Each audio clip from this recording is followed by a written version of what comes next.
지금부터 김민석 국무총리의 비상경제 대응체계 관련 브리핑이 있겠습니다.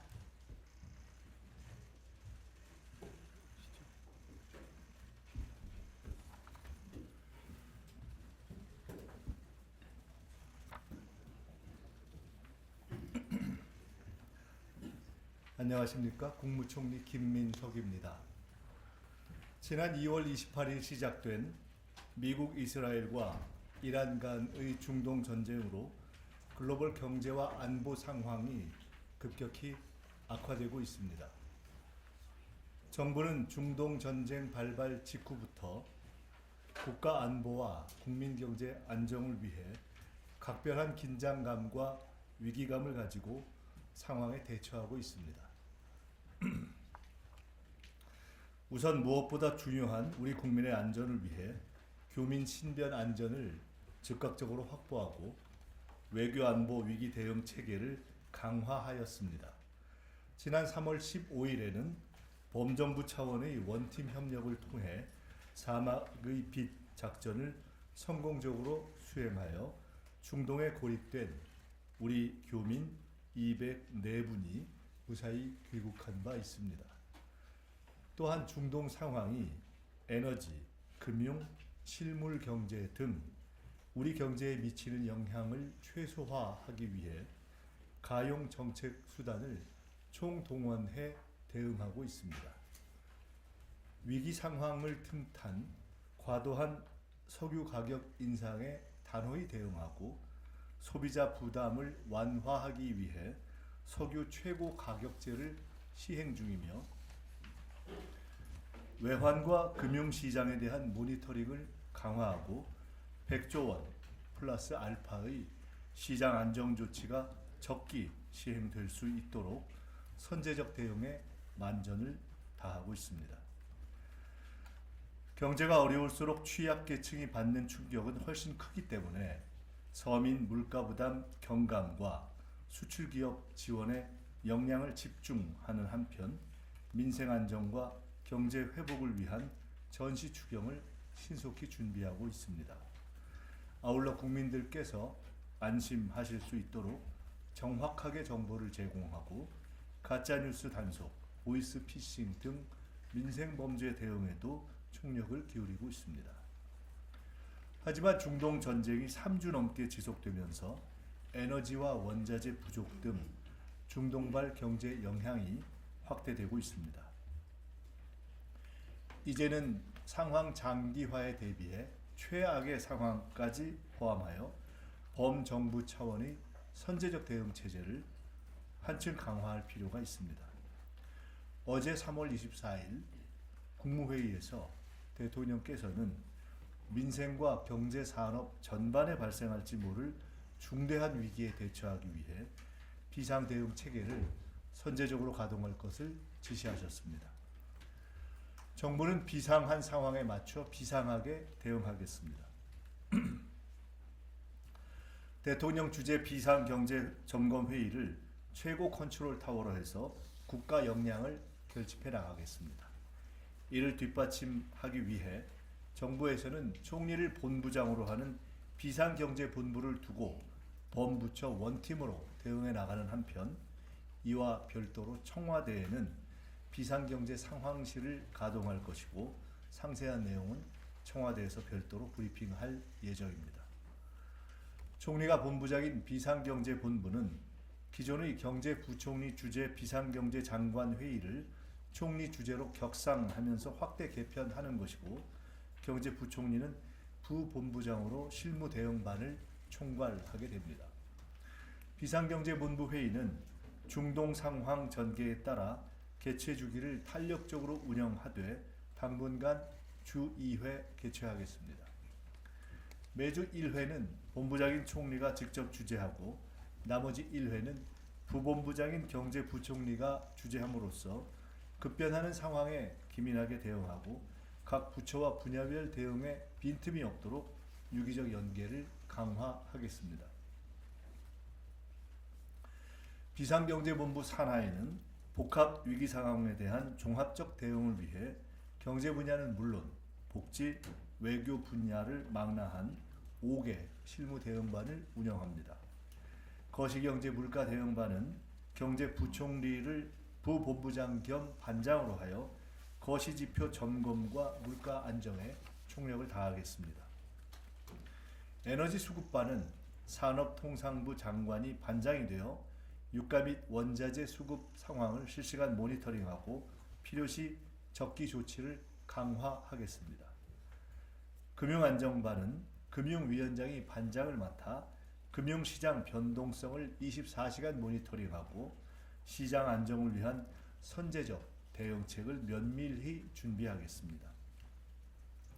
민생복지반은 보건복지부 장관의 책임하에 고물가로 고통받는 서민과 취약계층의 어려움을 수시로 점검하고 실질적인 지원책을 마련하겠습니다. 해외 상황관리반은 외교부 장관이 반장이 되어 국제정세를 면밀히 분석하고 주요 국가의 긴밀한 공조를 통해 대외 리스크를 관리하겠습니다. 대한민국은 과거 외환 위기와 글로벌 금융 위기 등 수많은 경제적 파고를 국민의 단합된 저력으로 이겨내온 역사가 있습니다. 비록 지금의 중동발 위기가 엄중하지만 정부가 선제적으로 대응하고 국민과 함께 힘을 모은다면 위기 극복을 넘어서 국가 대전환의 새로운 기회를 만들어낼 것입니다. 중동 전쟁의 충격이 커지는 상황에서 정부는 비상경제 대응 체계를 빈틈없이 가동하여 국가적 위기 상황을 반드시 극복해 내겠습니다. 그 과정에서 국민 여러분께 신속하고 정확하게 정보를 제공할 것입니다. 또한 이번 중동 전쟁 대응을 계기로 삼아서 공급망 경쟁력 강화, 자본시장 체질 개선, 에너지 구조 전환 등 위기를 기회로 만들기 위한 중장기 과제도 속도감 있게 추진해 나갈 것입니다. 위기 대응은 타이밍이 생명입니다. 민생 방어와 경기 안정을 위한 추경은 선택이 아닌 필수입니다. 추경의 신속한 처리와 집행에 초당적 협력을 당부드립니다. 국민 여러분께는 대중교통 이용, 생활 절전 등 에너지 절약 운동에 자발적으로 동참해 주시기를 간곡히 부탁드리면서 정부의 대응 체계를 믿고 정상적인 경제 활동에 전념해 주시기를 부탁드립니다. 감사합니다. 이후에 질의응답은 우리 함께 해주신 각 상황반을 담당해서 맡으실 우리 장관님들께서 함께 대응해 주시겠습니다. 총리께서 이석하시겠습니다.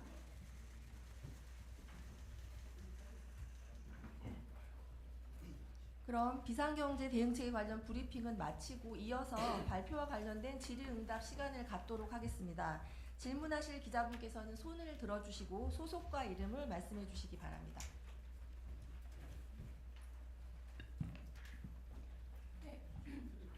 네, 아시아경제 손선희 기자입니다.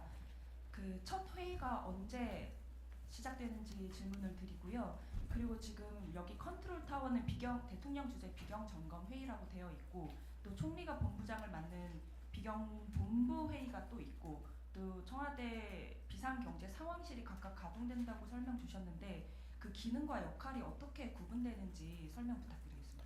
예, 뭐 대통령 주재로 아마 금주 중에 회의가 열릴 것 같습니다. 그러면은 다음 주부터는 주 1회는 한 번은 총리께서 주관하시고 또 제가 주관하는 걸로 하고, 청와대 상황반에서는 이제 전체적으로 이제 실무적인 어떤 조율을 해야 되기 때문에 그렇게 운영될 것 같습니다. 아마 본부는 다음 주부터 본격 가동될 것 같습니다.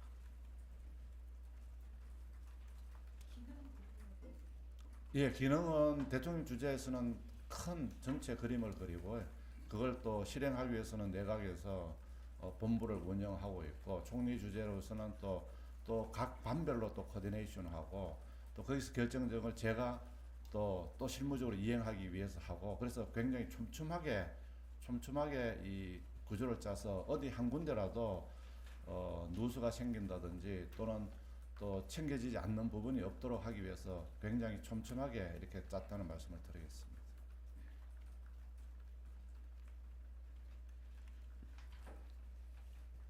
또 질문 있으시면 말씀해 주시기 바랍니다.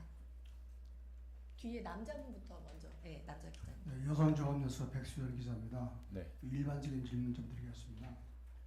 비상시기에 돌입해서 정부의 노력을 깊이 감사드리고 있는데 항상 그 유류 문제에 있어서 말씀드리겠는데 유류 문제는 문제가 발생되면은 그 갑자기 가격이 막 상승합니다.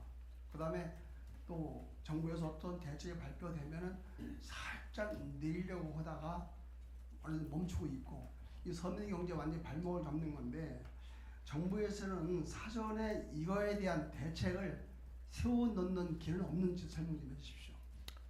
예, 그게 뭐 국민들 보시기에 어떤 위기가 닥치면은 가격은 올라가는데 또 위기가 해소가 되면 가격이 안 내려간다는 이제 그런 식 국민들 보시는 어떤 그 시각이 있습니다. 그래서 앞으로는 저희들 가격이 올라갈 때 못 올라가게 하기 위해서 이번에 최고 가격제를 시행을 했고요.